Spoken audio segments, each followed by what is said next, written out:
पहली है कि स्वाधीनता जब है जब कोई इच्छा न रहे। तो इसमें ये भाव मिला कि इच्छाएं ही तो हमें बांधती है।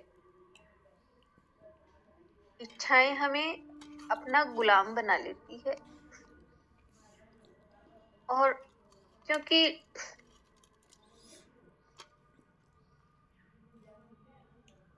जैसे किसी को अपना ही तकिया चाहिए, उसी पे ही नींद आती है, उसके बिना नींद नहीं आती।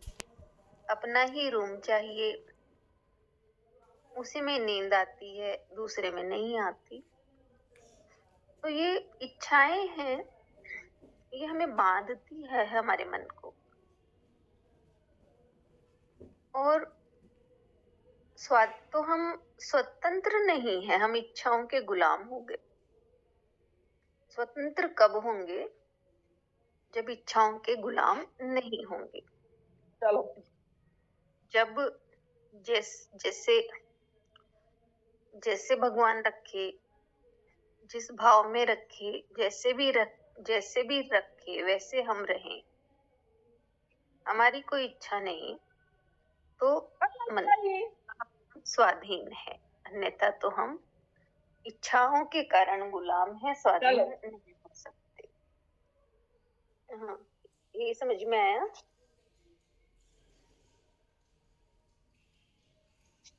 दूसरी वाणी भी बताएं।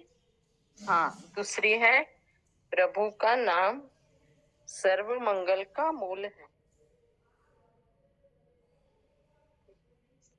हाँ, सर्व मंगल का मूल है। तो भगवान का जब जो भी कोई नाम लेता है, तो वो भगवान का नाम हमारे हृदय को पावन कर देता है, हमारे भावों को शुद्ध कर देता है। और जिसके भाव शुद्ध होते हैं, उसका सर्व मंगल ही होता है, उसका मंगल ही होता है। जीवन में कभी अमंगल हो नहीं सकता, क्योंकि भगवान का नाम ही पावन है, पवित्र है। तो जैसे गंगा जल को पवित्र माना जाता है, उसे कहीं पर भी छिड़क दो, वो स्थान, वो वस्तु, वो शुद्ध हो जाती है। तो वैसे ही भगवान का नाम सर्व मंगल का मूल है।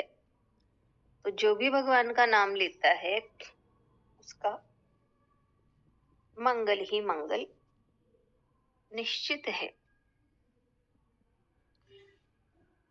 और तीसरी वाणी है, दर्शन तब होता है जब दृष्टि मिलती है। सदगुरु ने संतमणि में या वाणी में कहीं लिखा है कि देखना दर्शन नहीं होता। हम मंदिर गए, गुरुद्वारा गए, हमने भगवान के दर्शन कर देख लिया, भगवान के दर्शन किए, और हम मान लेते हैं कि हमने दर्शन किए। तो देखना दर्शन नहीं है, बल्कि हमारे भीतर में वो दृष्टि हो कि यही भगवान है,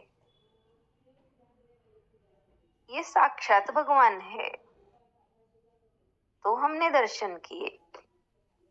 अदरवाइज जब तक दृष्टि नहीं, हम पत्थर की मूर्ति देखते हैं, कैसे सजाया है भगवान को, क्या पहनाया है, कौन कौन आया है, ये हम देखते हैं।